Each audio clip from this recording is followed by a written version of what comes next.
Roommate at the Super Saver Motel. Part 1, The Woman in the Mirror. This is Roommate at the Super Saver Motel. Nothing special. Well, except for that one thing over there. That thing, which I'm not going to show you just yet. First, let me explain how I got here. I have a love-hate relationship with motels. They're cheap, convenient, and predictably boring. But this place? It felt wrong from the moment Google Maps made me take a sketchy dirt road to get here. The parking lot was dead quiet. Not everyone's asleep, quiet, more like everyone disappeared, quiet. And no sound came from inside. No TVs, no conversations, not even footsteps. There was one single review online. 1. Do not stay here. I kept hearing voices and strange noises outside my room. Creepy. But I was tired. I checked in. No confirmation, no email, just a weird phone call from someone who definitely didn't work for a motel. Inside the room, I noticed a long, narrow mirror directly facing the bed. Normal, right? Until I stepped closer. There were stains on the glass like blood spatters. A single blonde hair glued to the frame. My stomach dropped. And then, I looked up. The woman staring back at me in the mirror? Her eyes were closed. I stood there, frozen. I smiled. I waved. I waited. Her eyes stayed closed. I bolted. Part 2, The Vanishing Mirror and the Note. After I ran from that room, I sat locked in my car, trembling, breath shallow, dialing the front desk. No answer. Tried again. Still nothing. But instead of calling the cops, I made a mistake. I went back to room 8. I walked past room 7, my ears tuned to every noise. But room 8? Still silent. I peeked through the peephole, saw nothing. I opened the door. The mirror was gone. Everything else was in place, bed, dresser, TV, but no mirror. That's when I saw the Bible on the nightstand. It was open. And on top of it, a handwritten note. Close your eyes and make a wish. I didn't. I ran out again. Later, trying to calm myself at a gas station, I convinced myself it was stress, exhaustion, road fatigue. I made excuses for everything. Until I returned and saw the police cruiser parked crooked by the motel gate. An officer saw me approach. You hear about roommate? I nodded. Good news, he said. We just cleared it for renovation. What brings you here? I told him everything. He nodded slowly and asked if I wanted to go inside one last time before filing a report. I did. What I saw made me question everything. Part 3, The Nail in the Wall. Roommate looked different now. No mirror. The bedspread was torn on the floor. Dust in the corners. The wall where the mirror used to hang had a jagged gap where the frame once rested. And in the center of that gap? A rusted nail, sticking straight out like it was reaching for me. The officer took a quick glance and said, Probably vandalism. You said this was in the mirror? I nodded. He shrugged. Ma'am, it's just a nail. Maybe you pushed it in yourself by accident. But I knew I didn't. After he left, I stayed behind. Just me and the nail. I took a deep breath, and did something reckless. I pressed my fingertip against the nail. Hard. Blood welled up.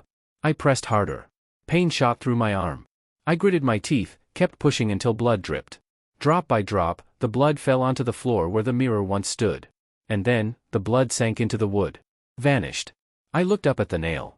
I swear it was pulsing. Like it was alive. I smiled. Finally, something was sinking into the wall, instead of out. My smartwatch tracked a run I don't remember. But my camera showed something worse. Part 1, The Night I Walked Away. I live in a quiet suburb of Pittsburgh, Pennsylvania. I work remote, I live alone, and I don't drink or do drugs. I'm about as average as it gets. Last Tuesday morning, I woke up like usual around 7. Groggy, stretched, grabbed my phone, checked notifications. But one thing caught my eye. My Fitbit said I'd taken a walk at 3:41 a.m. Not just any walk, 2.3 miles around my block. Heart rate, 91 BPM. Pace, 3.2 miles per hour. The data looked legit. GPS route traced my neighborhood perfectly. I laughed at first, thinking it glitched. Maybe I rolled over in my sleep and the motion fooled the sensors. But my curiosity got the better of me. I opened my Ring app. And that's when everything changed. At exactly 3:41 a.m., the camera by my front door activated. There I was, walking out of my house. Barefoot. In pajamas. Not even a coat. My arms swung slightly at my sides. But I wasn't looking around. I was staring dead ahead. And the worst part? I was smiling. A wide, creepy, unnatural smile. I watched myself disappear into the night like I was on a mission. I never came back on camera. No return. No door closing. Nothing. I checked the camera on the back door. Also blank. Part 2, The Trail of Myself. By noon, I was spiraling. I called my best friend Kevin and told him everything. He thought I was joking, until I showed him the ring footage. His face dropped. "This isn't sleepwalking," he said quietly. "This is something else." I called my neighbor, Beth. She has a cam too, pointing toward the street.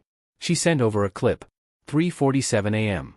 I'm walking past her house, arms relaxed, still smiling. But this time I pause. I look right at her camera. Not just glance, stare. For 10 seconds. No blinking. No twitching. Then I keep walking. I checked my hands, nothing in them. Not my phone, not keys. My front door had auto-locked behind me. I should have been locked out. But when I woke up, I was in bed like nothing happened. Door closed. No signs of forced entry. I checked the app log for the smart lock, no entry recorded. I had no scratches. No dirt on my feet. No signs I'd even left the house. But the data, it was all there. Fitbit, Ring, GPS, neighborhood cams. Everything said I walked the block. Except my memory. I went to the police the next day. Officer Klein took a report, watched the footage. His face stayed blank, but he leaned in when I mentioned the GPS data. "You ever had a sleepwalking episode before?" "No," I said. "Never. Not once." He nodded, said he'd logged the report, and that was that. No follow-up. No theories. But the next night, I stayed up. Just in case. I sat on my couch with all the lights off, watching the door. Nothing happened. Until 3:41 a.m. Part 3, The Thing Wearing My Smile. At 3:41 a.m., I didn't move. But my ring did. Motion detected. I opened the feed live, and nearly dropped my phone. I was standing outside. On my porch. In the same pajamas. Same blank expression. Same horrifying smile. But I was inside too. I checked the time again. It wasn't old footage. It was happening now. My outside self walked up to the door and looked into the camera. Inches from the lens. Still smiling. Then something even worse. It waved. I jumped up and ran to the door, yanked it open. Nothing. Porch empty. Street silent. Chills ran down my back. I checked the ring footage again. Rewound 10 seconds. There I was, smiling, waving. And then, just gone. No fade. No walking away. Just vanished. The next morning, I checked my Fitbit again. Another 2.3 miles. But this time, through a wooded area 2 blocks away. The GPS trail ended in the trees. And didn't come back. I went to the woods later that day with Kevin. We found nothing, no footprints, no broken branches. Just silence. The kind that presses on your ears. And then Kevin stopped walking. "Dude," he whispered, pointing to the dirt. There was a smile. Drawn into the soil. Big. Wide. Human. But with too many teeth. I don't sleep much now. I keep the lights on. I keep the door bolted. I keep cameras facing every angle. And I never check my Fitbit in the morning anymore.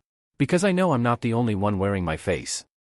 The funeral home had my face on someone else, but the death certificate had my name. Part 1, The Face in the Casket. Location, Mobile, Alabama. The day started with grief and confusion.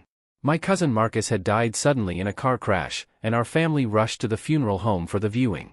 I hadn't seen Marcus in a couple of years, but we were close growing up. The kind of cousins who shared bikes, sleepovers, and secrets.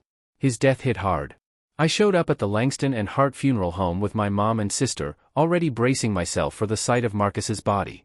But nothing, and I mean nothing, could have prepared me for what I saw. When we walked into the viewing room, everyone froze. Gasps. Murmurs. My aunt dropped her purse. My uncle turned pale and looked right at me, then back at the open casket.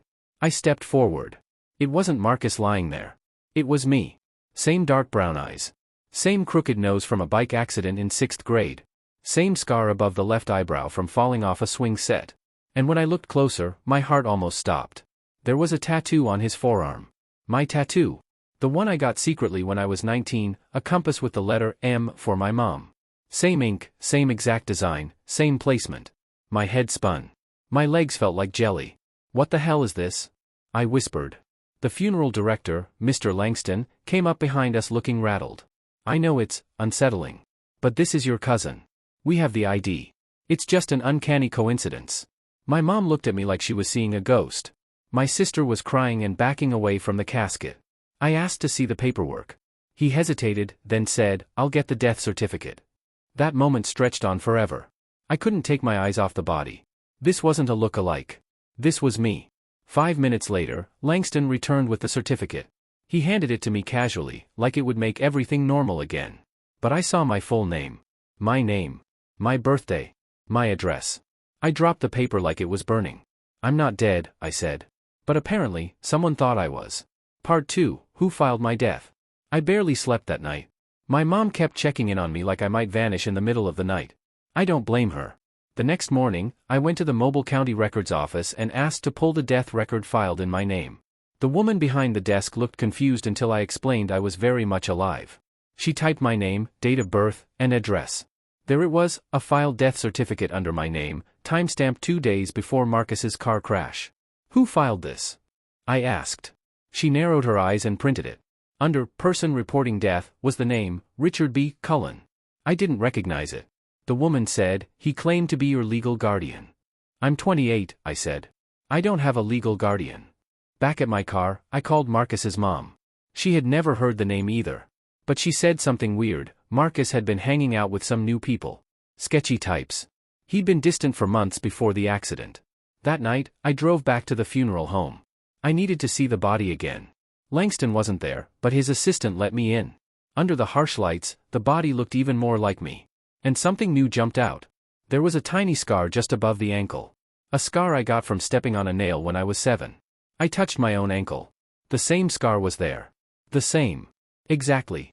I backed away slowly, my stomach in knots. This wasn't just a mix-up. Someone had cloned me. Or replaced me. Or was trying to erase me. I walked out of the funeral home with one thought pounding in my head. Someone wants me dead, and they're not done yet. Part 3, Digging Up the Truth. Over the next few days, everything started to fall apart.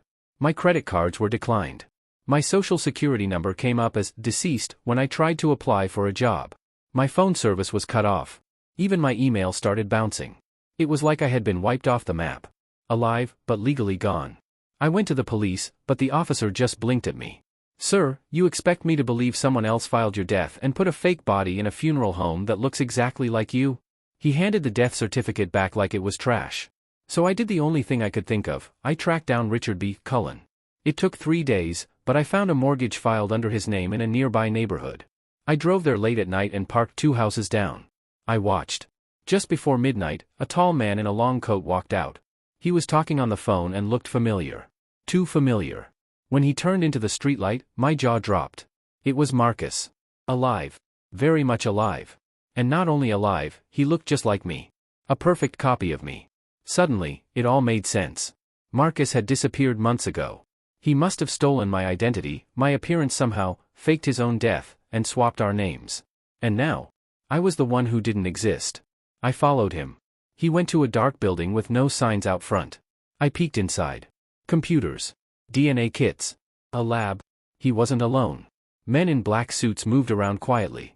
It wasn't just Marcus. It was a group. A network. A black market identity operation. They weren't just stealing identities. They were replacing people. Perfect replicas. Face, body, scars, even tattoos. They had figured out how to clone appearances. They had picked me. And Marcus was the test run. I called my mom and told her to pack and leave town. By the time I went to the cops again, with photos, video, everything, the lab was empty. Scrubbed clean. No sign of Marcus. Or Richard B. Cullen. Or anyone. Just an open casket in a locked room, and a face that looked exactly like mine. A month later, I got a letter in the mail. No return address. Inside was a photo of me, standing in my bedroom, taken from outside my window. Written on the back were 4 chilling words. You died for real. I moved the next day. But some nights, when the house is quiet, I swear I hear my voice coming from the hallway. Only I'm not speaking. The practice version of me, what I found in my home security footage. Part 1, the clip I was never meant to see. Denver, Colorado. Wednesday, 11:43 p.m. I wasn't looking for trouble. I was just trying to clear up space in my security app. My doorbell camera saves motion clips, and after months of pizza deliveries and Amazon packages, I figured it was time to purge the archive. I opened the app. Started with the oldest videos. Dogs barking. A raccoon on trash night. The usual. Then I found a clip at 2:19 a.m., from about 6 weeks ago. I didn't recognize the date, but it must have been from one of those nights I crashed early. The thumbnail showed someone standing in my hallway, still, like a statue. I assumed it was me. Maybe I forgot something, wandered out of bed, sleepwalking. I tapped play. No sound. Just the quiet grain of night vision. The person stood in the center of the hallway, hands by their side, staring at the wall like they were waiting for instructions. But then I paused the video. That wasn't me. The hair was similar. The clothes, familiar. But the posture, wrong. I don't stand like that. My head doesn't tilt that way. My shoulders aren't that wide. I zoomed in on the face. It looked like me. No. It looked like a version of me, almost. Like someone had studied my face and recreated it from memory. A rehearsal. A test run. I couldn't breathe for a second. I locked every door in my apartment, checked every closet. Nothing. No sign of a break-in. No signs of forced entry. I went back to the app and tried to find more footage from that night, but the clips before and after were corrupted. Just static. Only that 1-minute-long recording remained. Whoever that was, came in quietly. Left even quieter. And whoever, or whatever, it was, looked way too much like me. Part 2, the face behind the wall. I didn't sleep that night. Every sound felt suspicious. The hum of the fridge, the settling of the floorboards, the occasional gust outside, I heard it all like it was shouting. The next morning, I went to work like normal. Smiled at my coworkers. Drank burnt office coffee. But I couldn't stop thinking about that face. That fake version of me, standing still at 2:19 a.m., staring at the hallway wall like it had a purpose I didn't understand. When I got home, I did something I hadn't done before. I checked the inside camera logs. My hallway cam was newer, but I had a cheap smart camera in the living room I'd installed years ago and forgotten about. I logged into that system. Pulled up the same date, 6 weeks ago. The feed was empty until 2:16 a.m. A soft clicking sound. The front door unlocked. Not busted. Not pried open. Just unlocked. The camera caught the figure walking in. Calmly. Head slightly tilted, like it was listening to something I couldn't hear. It walked past the camera and turned the corner toward my bedroom. And then it paused. It looked directly into the camera. My stomach flipped. Its face was clearer now. It was like looking into a mirror drawn by someone who had never actually seen me, only described me to a stranger who tried their best. The eyes were close, but not right. Too symmetrical. The smile didn't reach the eyes. The skin around the jaw looked plastic. Too tight. It stayed in front of the camera for 4 seconds. Then walked away. It didn't take anything. Didn't break anything. Didn't even open a single door. It just stood there. It knew it was being watched. It wanted me to see it, later. Part 3, the prototype. I started digging. Online forums, Reddit threads, dark corners of YouTube. Anything about strange intrusions, doppelgangers, lookalikes. One comment stuck with me. If you ever see a version of yourself that isn't quite right, run. They're not you. They're what's replacing you. It sounded crazy, but so did my footage. I called my building manager. Asked if anyone had accessed my unit on that date. Nothing. No logs. No maintenance requests. But then he said something that stopped me cold. You said 6 weeks ago? You're not the only one on that floor who's asked about that night. He wouldn't say who, but someone else on my hallway had reported a strange noise around 2 a.m. The sound of whispering. Like someone talking through a vent. I remembered something then, something I had brushed off. The day after the footage, I woke up with my bedroom door cracked open. I always sleep with it closed. Always. I figured it was a draft. But now I know better. I was supposed to see that video. That thing wanted to be caught. Wanted to be studied. Because it was a test. A prototype.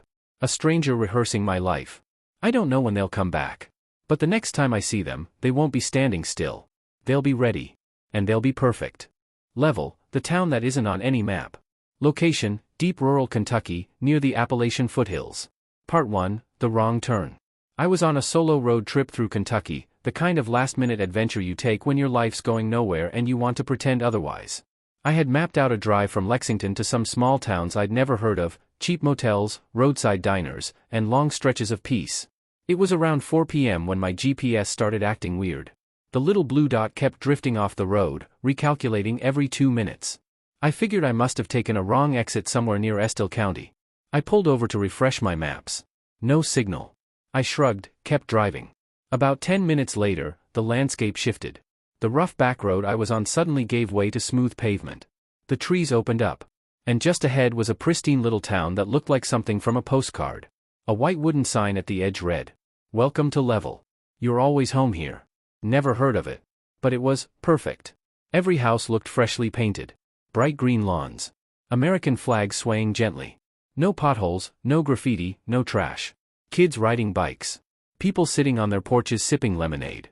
It felt like I'd stumbled into a 1950s TV show. But something was off. There were no cars on the road. No businesses, either. No gas stations or corner stores. And no street signs. Not even a stop sign. When I passed the first couple of homes, I noticed something that sent a chill through me. The people weren't moving. They were watching me. Standing perfectly still on their lawns or porches. All of them smiling.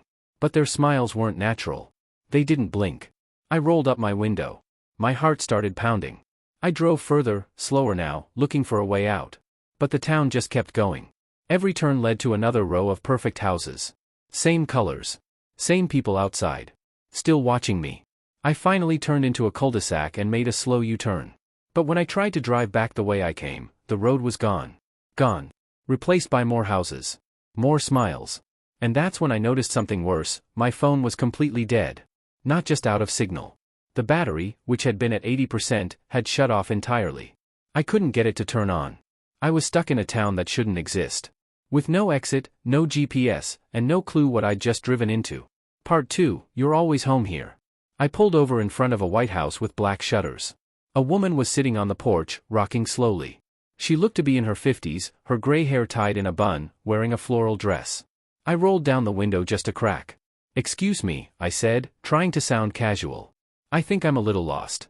Can you tell me how to get back to Route 52?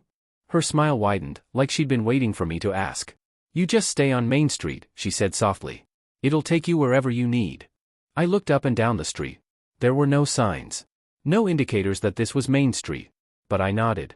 "Thanks." I pulled away. I took the next right, then the next left. I tried following my memory, retracing the path I thought I came in from. But nothing worked. Every turn brought me back to the same church, the same schoolhouse, the same man mowing his already perfect lawn. I saw a little girl standing at the corner, holding a balloon. She waved. When I didn't wave back, the balloon popped without her moving. I floored it. I tried speeding through the town, hoping to break out of the loop. I ran every intersection, flew past every home. After 10 minutes of driving in what should have taken me miles, there I was, back in front of the White House with black shutters. The woman on the porch waved again. This time, she stood up. "You're home now," she called. "No need to leave. No one ever does." I panicked. I hit reverse, turned hard, and sped toward what I thought was a wooded edge of town.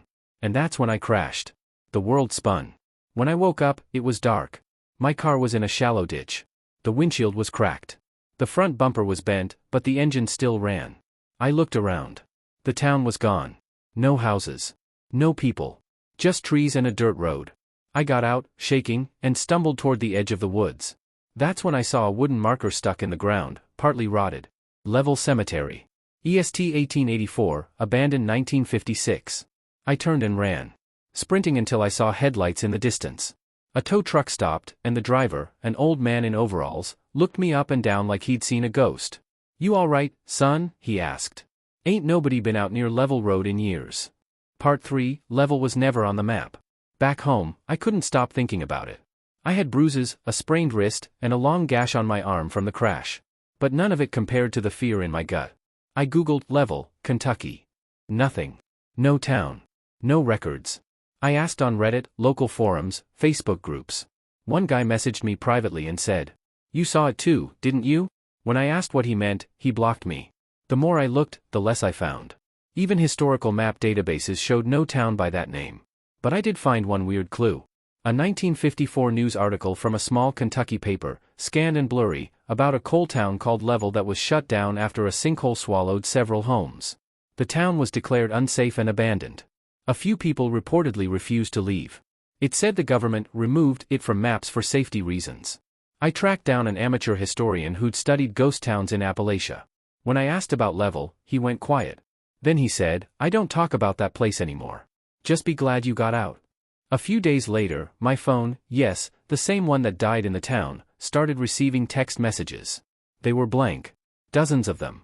From an unknown number. Then a photo came through. It was me. Standing on the porch of the White House with black shutters. Smiling. Just like them. I haven't driven alone since. And I never ignore dead zones on GPS anymore. Because somewhere out there, Level is still waiting. And next time, I might not get out.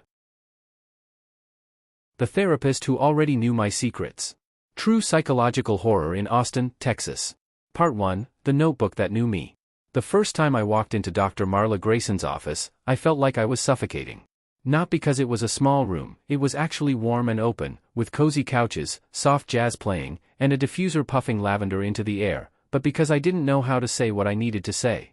I sat down, trying to stop my leg from bouncing. Dr. Grayson smiled. It wasn't a regular smile. It was warm but weird. Like she already knew me. "Welcome back," she said softly, her voice steady, calm. "Let's pick up where we left off." I blinked. "Sorry?" She tilted her head. "You don't remember? That's okay. It happens sometimes." I gave a short, uncomfortable laugh. "I've never been here before." Dr. Grayson didn't respond right away. Instead, she reached for a thick leather notebook sitting on the side table beside her. It was worn down, edges curled and pages bulging. She opened it, flipped through a dozen or so pages, and then turned it toward me. "I've been keeping notes since our first session. Here. You were 8 years old when your dog, Baxter, got hit by a UPS truck. You blamed yourself. You still do." My heart dropped. "How do you know that?" She didn't answer. "Did my mom tell you? Did someone?" She flipped to another page. "You started biting your nails after your dad left. You stopped on May 9th, 2 years later. That was the night you had that dream of the red door and the boy crying in your closet." I hadn't told anyone that dream.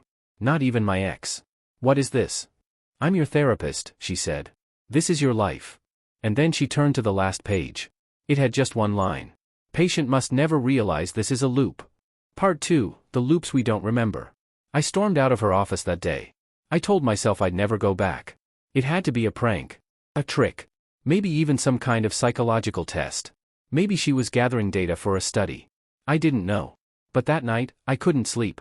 I kept thinking about Baxter. About my dad. About that stupid dream, the red door and the boy crying in the closet. And then I started hearing things. The same jazz music from her office, playing in my kitchen. My bedroom lights flickering at exactly 9:37 p.m., like they had a mind of their own.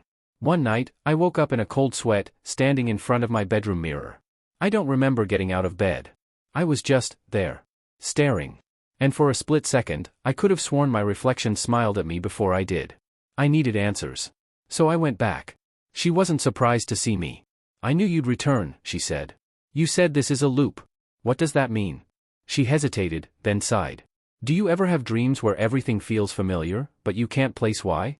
Where people talk to you like they know you, but you swear you've never met them?" I nodded slowly. "That's not dreaming," she said. "That's memory leakage." "Of what?" "Previous loops. Past versions of your life. Versions where you came here earlier. Versions where you never made it.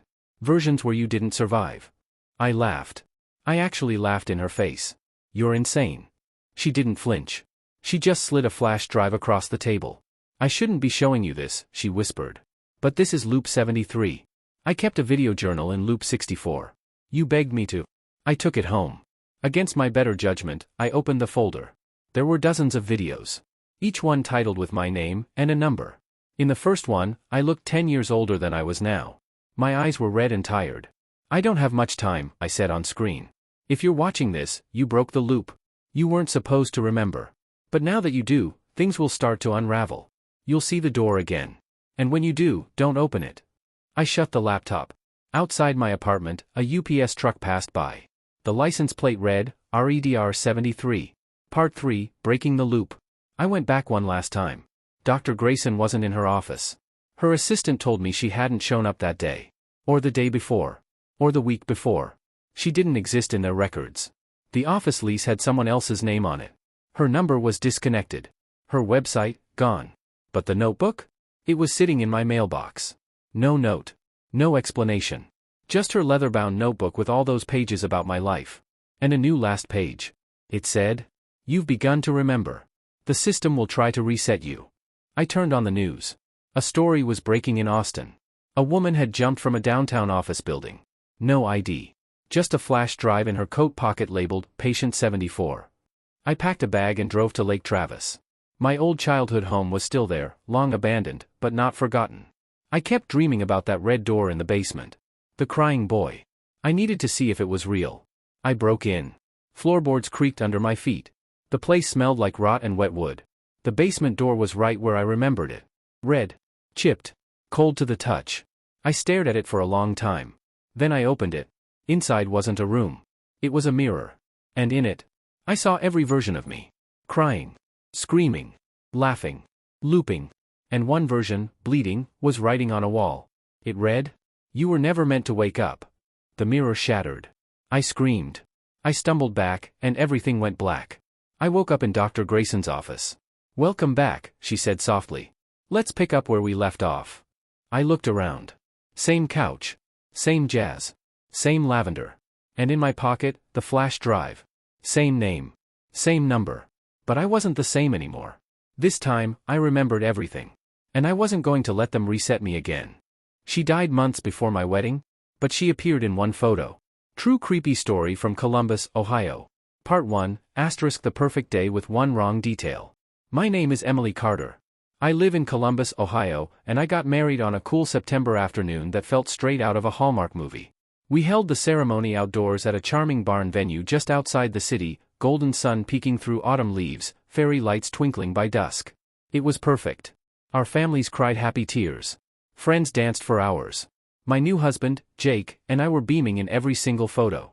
It was one of the happiest days of my life, almost unreal in how beautiful it was. The real weirdness didn't start until 2 weeks later. We just received the final batch of our wedding photos from the photographer, Rachel. She was incredible, every shot looked magical. We invited our families over for dinner and did a little slideshow on the TV. Everyone laughed, cheered, and got nostalgic. But toward the end, as the slideshow flicked through the reception pictures, I froze.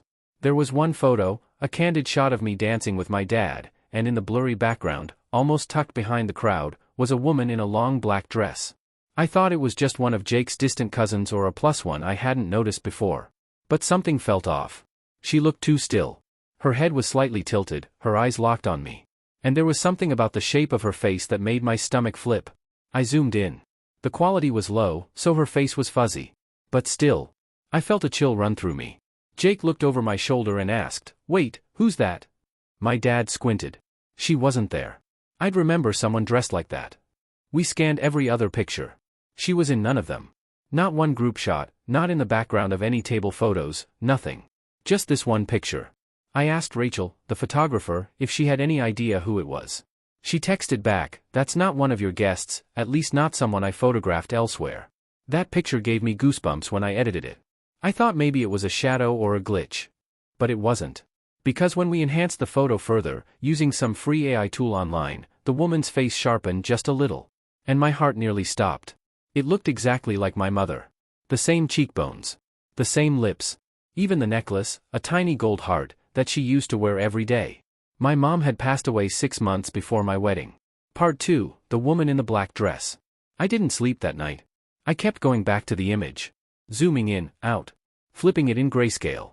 Staring at every pixel like the face would change and tell me I was crazy. But it didn't. It was still her. My mom, standing still as stone, watching me on my wedding day. The thing is, my mother and I weren't on great terms before she passed. We'd had a falling out a year before over something stupid. I was engaged, and she didn't like Jake at first. She thought he was too quiet, too secretive. I accused her of being overprotective. She accused me of being impulsive. It turned into a long fight, then a few months of silence. And then she got sick. Fast. Liver cancer. I tried to make peace, I did. I visited her near the end, apologized, told her I loved her. She smiled weakly and said, "I just want you to be happy, Em." Those were her last words to me. She died 2 weeks later. She was supposed to walk me down the aisle with my dad. Instead, I carried a locket with her picture in my bouquet. Now here she was, somehow, in the background of a wedding photo. Jake tried to keep me calm. "Maybe someone who just looked like her," he said. "Maybe an older guest we didn't recognize?" I called Rachel again. Asked if she still had the original raw files from that moment. She did. We met the next day and sat at her laptop, opening the high-res version. Rachel stared at the screen for a while, then said quietly, "That's not a person I remember seeing. At all. And I take thousands of shots, I remember faces." Then she paused. Her expression shifted. "There's something else," she whispered. "This figure, she's not casting a shadow." And she was right. Everyone else, the tables, the dancers, the cake, all had clear light and shadow from the overhead lights. But the woman in the black dress stood in a dead spot. No shadow. No light bounce. Like she didn't belong in the photo. Or in that room. That night, my aunt called me after seeing the picture. She didn't know what we'd found. She just said, "Emily, did you feel cold at the reception?" I said, "What do you mean?" She said, "When you danced with your dad?" I suddenly got this strong chill. I thought it was the AC. But then I had this weird feeling, like someone else was watching you. From really close. Part 3, The Final Gift. I started digging. Not through ghost stories or paranormal forums. I didn't want to believe that's what this was. I looked through old photo albums instead, every picture I could find of my mother in her favorite black dress, especially ones where she wore that heart necklace. It was her. No doubt about it. The same tilt of the head. The same soft smile that used to calm me when I cried as a kid. And then I found something even stranger. In a dusty box of old keepsakes, I found a sealed envelope addressed to me, in my mom's handwriting. The date written on the back? 3 days before she died. I opened it with shaking hands. Inside was a short letter. "Emily, I've watched you grow into a strong, beautiful woman. I know we've had our differences, but I've never stopped loving you. If I can, I'll still be there for your wedding day. Even if you don't see me. I'll be the breeze when you walk. I'll be the warmth when you dance. I love you, Mom." I broke down sobbing. She had promised to be there, and somehow, she was. Not everyone believes me. Some say it was a coincidence. A glitch. A guest we forgot. But I know what I saw. I know what I felt. My mother didn't come to haunt me. She came to say goodbye the way she had always wanted. One picture. One blurry moment. That's all I have. But it's more than most people ever get. And maybe that's the real gift, knowing that love doesn't always leave when the body does. Sometimes, it lingers, just long enough to dance with you one last time. The voice that came from inside my walls, Portland's chilling true story. He thought he was imagining things, until the voices spoke to each other. Part 1, The Whisper at 2:45 a.m. The first time I heard it, I was half asleep and assumed I was dreaming. It was a whisper. Faint. Barely audible. "Turn around." I live alone in a small apartment on the east side of Portland. Top floor of a 3-story walk-up, built in the 1920s. You can hear everything through the walls, footsteps above, plumbing from the neighbor's shower, and sometimes the strange groans of old pipes shifting. So I didn't think much of it at first. But it kept happening. Every night, at exactly 2:45 a.m. Turn around. Always behind me. Always just as I was drifting off to sleep. And always followed by silence. No footsteps. No sounds. Just me, in the dark, staring at nothing. At first, I blamed stress. My job was rough, deadlines were constant, and I was barely sleeping. But once I started setting an alarm for 2:44 a.m., just to test if it was real, I realized something that made my stomach knot up. It wasn't a dream. I'd lie there, eyes open, staring at the wall, and hear it anyway. Turn around. My apartment was silent. No TV. No phone. No neighbors making noise. And still, that voice. By the end of that week, I moved my bed against the wall, facing it, so I wouldn't have to turn around. But the whisper came anyway, and I swear it was right against my neck this time. Cold breath, invisible lips. That was the first night I didn't sleep at all. I tried everything, recording devices, apps that monitor sounds at night, even a white noise machine. But none of it worked. Because the voice wasn't on any of the recordings. It only spoke to me. Part 2, He's listening now. A few days later, I told my friend Sean about it. He laughed it off, told me I was probably dealing with sleep paralysis or some kind of audio hallucination. But I wasn't paralyzed, and I wasn't dreaming. So, I invited him to spend the night. We drank beer, played games, crashed on the couch. Nothing happened. Until 2:45 a.m. I was dozing, but I heard it. That same damn whisper. Turn around. I sat up in a panic and looked at Sean, who was wide awake, eyes like dinner plates. "You heard that?" I asked. He nodded slowly. "Dude, what the hell was that?" It was the first time anyone else had heard it. That made it real. Too real. Sean refused to sleep at my place again. Said he felt like someone was standing inside the walls, breathing. I laughed it off, but deep down, I agreed. Then came the worst night. A week later, I was home alone. I stayed up watching movies, anything to avoid falling asleep. But my body gave out around 2:30 a.m. At 2:45 a.m., the whisper came again. Turn around. But this time, another voice replied. It came from a different part of the wall. Higher. Sharper. Sounded younger. He's listening now. Then, nothing. No footsteps. No breathing. Not even the creak of the old building. The voice never spoke again after that. Not the whisper. Not the second one. But something had changed in the apartment. I started finding things moved. My toothpaste uncapped. My kitchen drawer open in the morning. Socks missing, then reappearing under the couch in bundles, like someone had gathered them there. My phone started ringing once at 2:45 a.m. every night for 3 days straight. No number. Just a blank screen. When I picked it up, there was never anyone there. Part 3, The Thing in the Wall. I broke the lease and started packing. I didn't care about the money. I didn't want to live in that place another night. But while packing, I knocked over a shelf in the closet, and behind it, I found something. A vent. I'd never noticed it before. It wasn't connected to any HVAC system. It looked like a crudely cut hole in the drywall, covered by a rusted metal grate. I removed the grate and peered inside. Behind it was a small hollow cavity between my unit and the one next door. Too small for a person, but big enough to hide things. And someone had. Inside was a stack of old letters, folded neatly. Burnt edges. A child's notebook with drawings of eyes. A crayon scrawl on the inside of the wall that read, "He watches when you sleep. Don't listen." My hands were shaking. I took pictures and called the landlord. He brushed it off, claimed previous tenants had pulled weird stunts, and I was probably spooking myself. But I couldn't shake the feeling that something lived in the wall. Or had. And maybe, still did. Before I left, I did one last thing. I set up my phone to record video with night vision and placed it facing the wall vent overnight. When I watched the footage the next morning, I didn't see anything at first. But at exactly 2:45 a.m., the phone glitched. For about 3 seconds, the screen turned black. Then static. Then, frame by frame, I saw something. A hand. Pressed against the inside of the wall. Fingers. Pale. Thin. Clawing from the other side. But there's no crawl space back there. Just drywall and concrete. That was the last night I ever stepped foot in that apartment. 2 months later, out of morbid curiosity, I looked up the building's history. In 1996, a family lived in the same unit.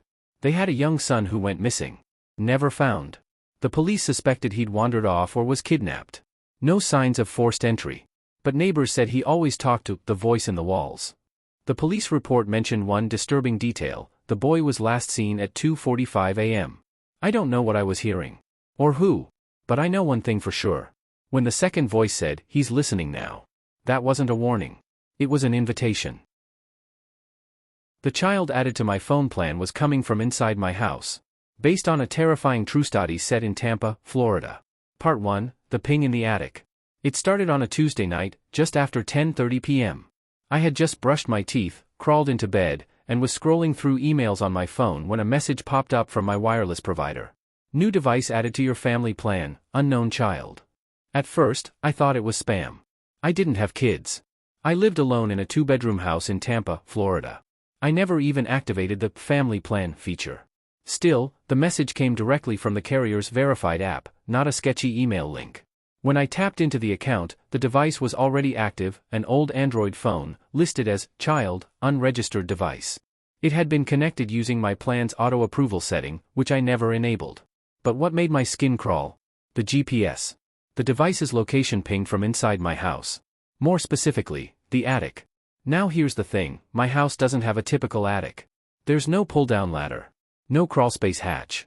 The ceilings are sealed drywall. I bought the house 5 years ago and had never once accessed the area above. I ran room to room with my phone, trying to get closer to the signal. In the hallway between the guest bedroom and the bathroom, the GPS dot zoomed in and locked. It hovered about 10 feet above my head.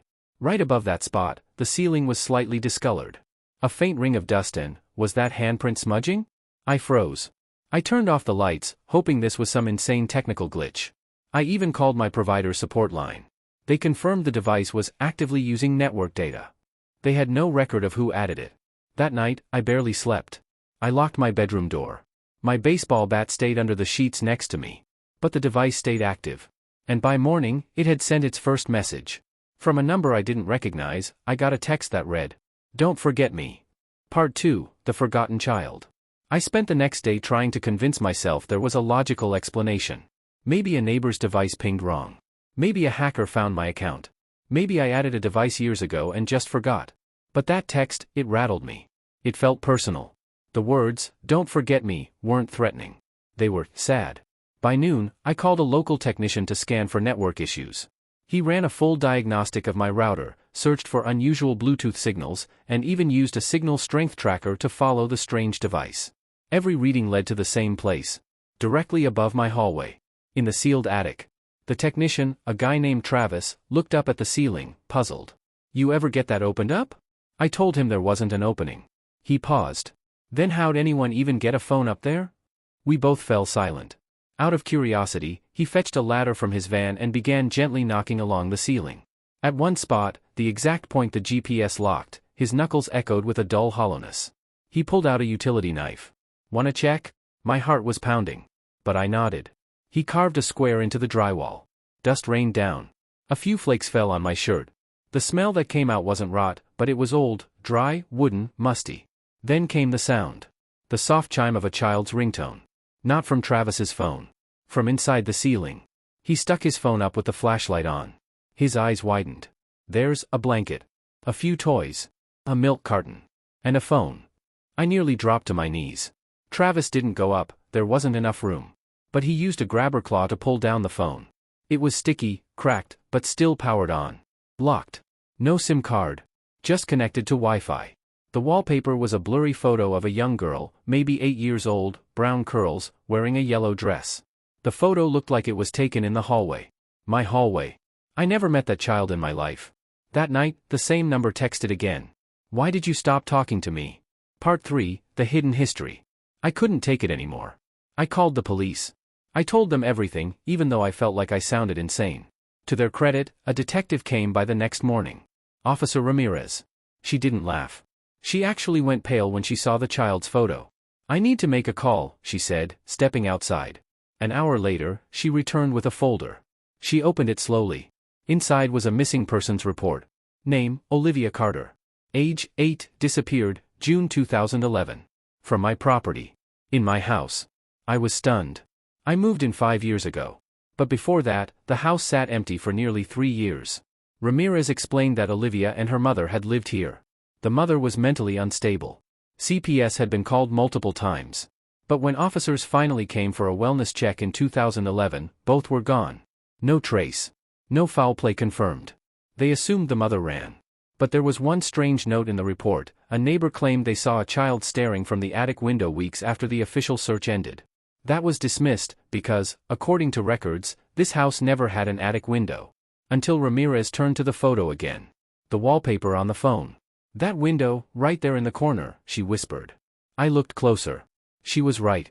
In the photo, behind the girl, there was a small circular attic window, boarded up now. Someone had walled it off and painted over it. Ramirez later uncovered records of anonymous calls made from this address in 2012. All the messages were the same, from a child's voice: "Please don't leave me here."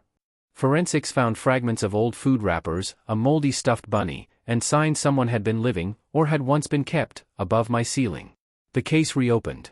They never found Olivia's body. And no trace of the mother. But the text stopped after the attic was emptied. That phone? It's in evidence now. But sometimes, when I walk through the hallway late at night, my phone pings. Not a call. Not a text. Just a faint Bluetooth pairing request from a device named Olivia's room. And when I check the GPS, it's always right above me. Waiting. The hospital wristband that predicted tomorrow's death, a true nightmare. Part 1, The Sudden Alarm. It started as an ordinary day, until I felt a sharp, squeezing pain right in my chest. I knew something was wrong. I called 911, and soon enough, the ambulance arrived. The paramedics were calm but serious. At the ER in Rochester, New York, I was checked in quickly. Nurses and doctors moved around, trying to figure out what was happening. They put a wristband on my arm, standard procedure, right? It had my name, date of birth, and all that normal stuff. I was still worried about the pain but felt a tiny bit safer knowing I was in a hospital.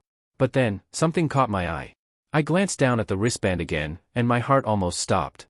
Underneath all the usual info, in bold letters, it said, "Date of death / tomorrow's date." I blinked, thinking maybe I was imagining things. I showed it to the nurse. Her smile vanished instantly. She scanned the wristband with a handheld device, her face tightening as she frowned. "That field's not supposed to autofill," she whispered, her voice low. "We'll fix this right away." But my mind was spinning. How could my wristband say my death date was tomorrow? Was it a sick joke? A glitch? Or something far worse? Part 2, The Growing Fear. As the hours passed, I kept glancing at that wristband. I tried to distract myself by focusing on the doctors and nurses, but the date haunted me like a shadow. I couldn't tell if the pain was real or if fear was making it worse. I asked the hospital staff repeatedly about the wristband, but no one wanted to talk. They said it was probably a computer error, some programming glitch in the hospital system. But why did the date show tomorrow? That seemed way too specific to be random. Around midnight, my pain eased, and I started to feel hopeful. Maybe I was just paranoid. Maybe the wristband was a mistake. But deep down, I couldn't shake the feeling that something was wrong. That night, I overheard a nurse talking quietly to a colleague. They mentioned a patient who had passed unexpectedly the previous night, right around the time the wristbands were printed. My heart pounded. Was I next? Was that what the wristband meant? I begged for a second opinion, and a different doctor came by. He looked at the wristband and shook his head. This isn't normal. We'll look into it. But the fear inside me was growing. I felt trapped in a nightmare where a hospital wristband seemed to predict my own death. Part 3, The Shocking Truth. The next morning, the hospital IT department called. They explained that a software update had gone wrong overnight. The wristband system was set to autofill a date of death field for patients marked critical in the database, but it mistakenly applied the same date to many wristbands, including mine. They apologized profusely and assured me there was no real danger. My tests came back normal, and I was cleared to go home. Even though the doctors said I was safe, the whole experience stayed with me. It felt like the hospital itself had whispered a terrifying prediction, one that almost became my reality. When I left the hospital, I looked at that wristband one last time before taking it off. It wasn't just a piece of plastic. It was a chilling reminder of how fragile life is, and how easily fear can take hold when the unknown shows up in the most unexpected places. If you ever find yourself staring at something that should be normal but feels deadly strange, remember my story. Sometimes the scariest things aren't ghosts or monsters, they're glitches in the system, and the fear they bring can be just as real.